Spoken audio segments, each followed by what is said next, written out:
Yan guys, katabi namin sa nagtitinda. Kailangan lang talaga sipagan at tiyaga lang kahit alam kong mahirap magbenta pero sige-sige lang guys. So, 'di ba?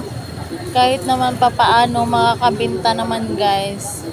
Sinong relate diyan? Relate namin yung naghahanap buhay ng mga ganitong tinda guys. So, kailangan lang namin tiyagaan magtinda para may mabenta kami. At yun lang. Thanks God sa pagtitiis namin dito sa pagtitinda. Kahit papaano mauubos din naman yung paninda namin. Kahit minsan matumal, minsan meron din naman. So ayan guys, lansones pa yung tinda dito. So kailangan lang talaga sipagan at tiyaga. Tiis-tiis para lang makabenta guys at maubos yung paninda. O diba? Kahit mahirap maghanap ng customer, mahirap alukin ang customer kasi minsan ayaw nila. Ayawan pa tayo. O diba?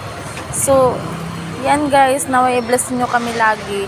Kahit ganito lang yung hanap buhay namin, vendors lang kami. Nagtitiis pa rin kami kasi hanap buhay na matino po ito. God bless you all and thank you for watching guys. Don't skip the ads. Please follow me, share, like, and comment. Thank you guys.